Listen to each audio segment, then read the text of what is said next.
9, 8, 7, 6, 5, 4, 3, 2, 1.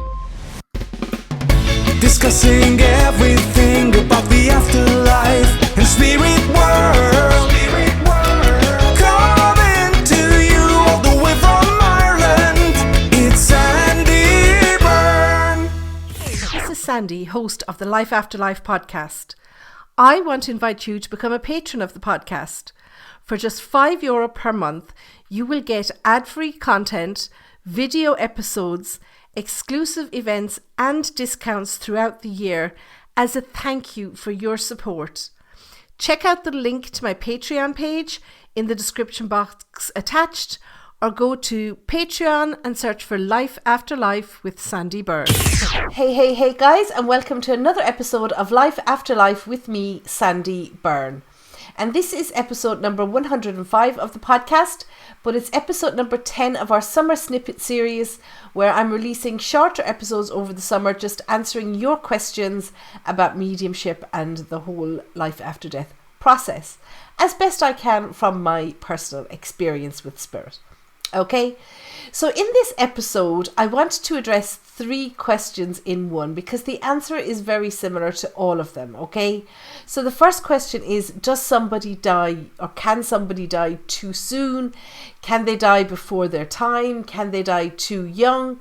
You know, all those questions. And also the old adage that we say, I'm not sure is it an Irish thing, but we do say it, you know, that only the good die young, okay? So the answer to all of those questions is very similar, so I'm going to address them all together, okay? Now the simple answer would be to say that no, nobody dies before their time, okay? We're all here until we achieve what we need to achieve in life, okay?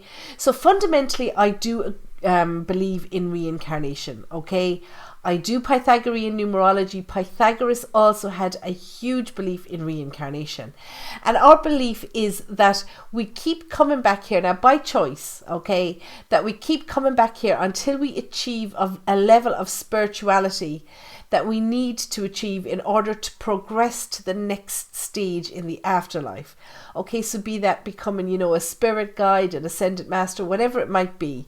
Okay, but the different levels of spirituality so that we can progress upwards, if you like, okay, in the spirit world, like almost like a promotion, okay? But in order to do that, we have to achieve a basic level of spirituality and have experienced so many things. Therefore, our souls keep coming back to this world, okay, to this physical world, until we get to that level.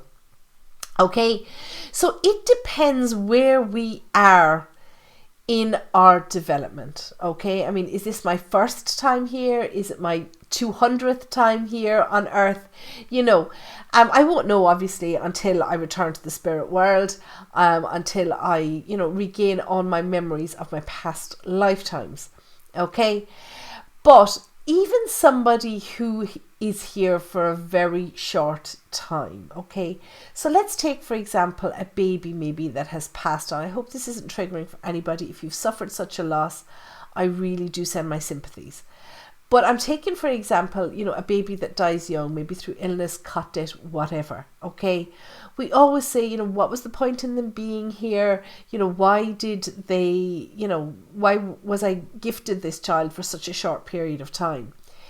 But this is what the child needed. They only needed that short time on this earth, okay, in order to make their presence felt, in order to achieve what they needed to achieve spiritually, okay? So it was the difference that that baby made in the lives of their parents, their siblings, their wider family and community, okay? That was what they needed to experience in that lifetime, okay? So even though people may say that someone has died too soon, or that baby's gone too soon, or they didn't get a chance at life, these are things that we all say when we're grieving.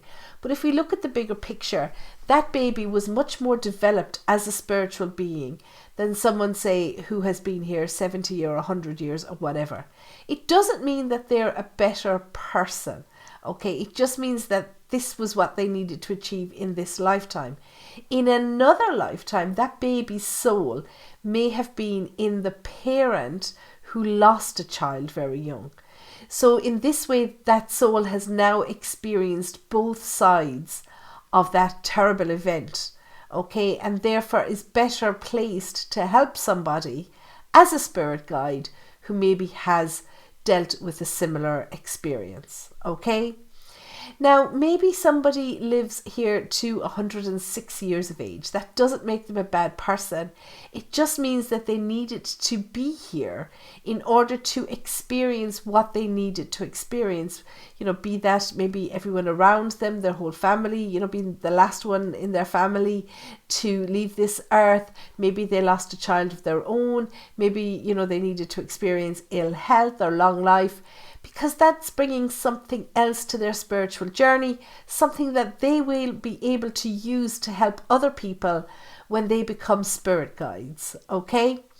So, you know, and the saying that only the good die young, this was something that our older generation used to say a lot of, okay? I know that it's something that we say a lot of, you know, in the biking community and different communities around, but, you know, our parents and grandparents, they didn't lick that saying off the ground. It did come from somewhere, and it came from the spiritual community, because, you know, it was believed back then that you were so good that you only needed to be here for a short while in order to progress to the next level spiritually, and that's why they died young, okay?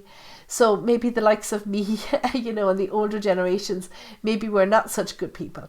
It's not necessarily the case. Okay, we are good people. We're just here because we need to experience more in this lifetime.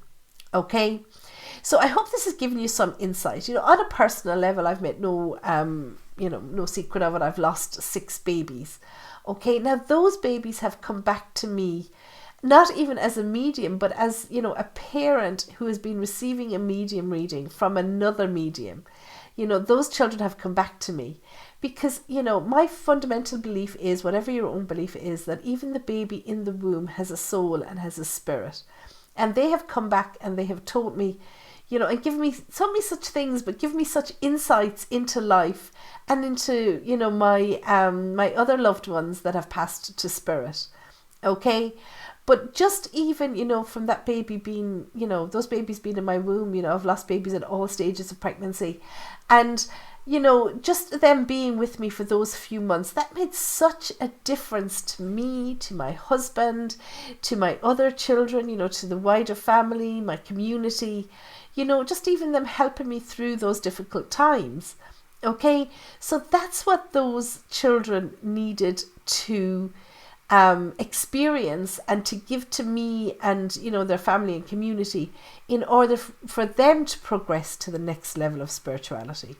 Okay, and nobody will go before their time. When they go, this is their time. Okay, now some years ago, when I was a young and budding medium, I was asked to help find a young man who was missing. Okay, I won't give any details, but there's lots of people that go missing in our lives, unfortunately.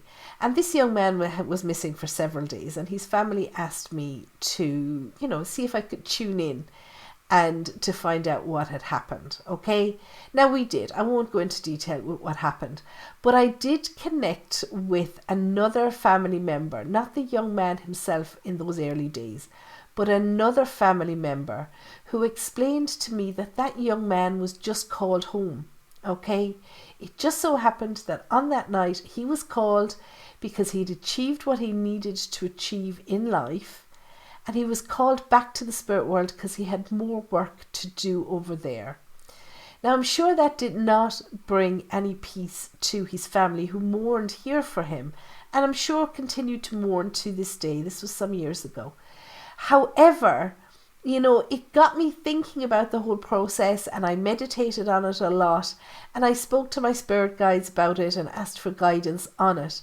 And this is the answer that I was given after that from the spirit world, that he had achieved and learned everything in this lifetime that he needed to achieve and learn in order to progress.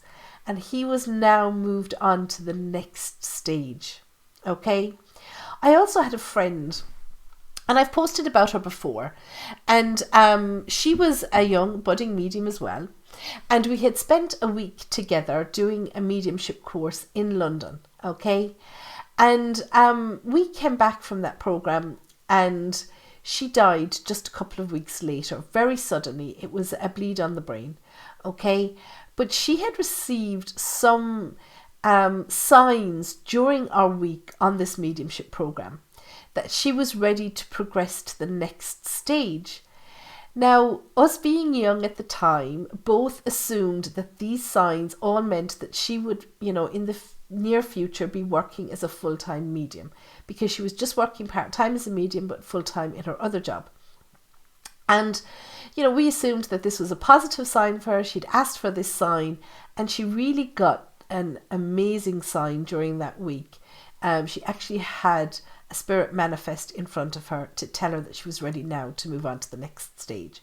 Unfortunately for her, that meant, and I only realised this afterwards, that she was then ready to move on spiritually, not necessarily within this physical life, but she had now achieved a level of spirituality where she could then move on. Okay, now she was very young and I was very sad to lose her. But, through other mediums, I have connected with her and I know that she's progressing very well in the spirit world. Okay? Now, I don't want to say that doesn't mean that it takes away or cancels out grief if you've lost somebody young. It absolutely doesn't. You hear me all the time talking about Kevin, who was 31 when he died. Okay, it doesn't cancel out grief. It doesn't make us feel better about losing them. I'm simply just asking the question, can someone be taken too soon? Okay, it also, I think I should mention too, although this is probably slightly longer than a summer snippet, but, that our other loved ones don't come back to take other, relatives of ours or people that we love. They don't come back for them. They don't, yes, of course they miss them in the spirit world, but they don't have the power necessarily to say who lives and who dies. Do they come to meet them as they're crossing over? Absolutely. Do they get the decision as to when this person crosses over to be with them? No. Okay, so that's another myth. And I think it comes from the idea that, we love to think that, they're met by their loved ones. Of course they are. That goes without saying. But the loved one does not get the decision, to take another loved one. And I can say that from experience too, because you hear me talk about Kevin all the time and you hear me talk often about my granddad being the love of my life. And he was the main man in my life. He was my father figure when I was growing up. And he had passed, I'm sorry, my voice is a bit croaky because I've been sick, but my granddad passed just 10 weeks before Kevin had his accident, and then Kevin passed. And a lot of people said, because Kevin was the blue-eyed boy in our family, and a lot of people said that, my granddad couldn't be without Kevin, that he missed him too much, he wanted to take him with him. And while I'm sure that my granddad loved having Kevin back with him, I know that there's no way on this earth that my granddad would have chosen for Kevin's life to be taken at 31 years of age. Okay, he would have loved for Kevin to live so much longer, because my granddad almost died at 28 years old. He was in the Irish Defence Forces. He had a condition, and only he was actually on barracks in Cork at the time he would have actually died. But because they had the doctors and stuff there, he survived, and he got to live another 42 years. He was 70 when he passed, and he got to live another 42 years after that. Okay, and he had 10 children. He had a long life, although even 70 is still too young to die. But he definitely did get to do that. So I know that he wouldn't have taken Kevin. Okay, so guys, I hope that answers your question somewhat. I hope it eases your conscience, and I hope you enjoyed this episode, and I will see you soon in the next episode of Life After Life. Until then, take care and stay safe. Discussing everything about the afterlife and spirit world.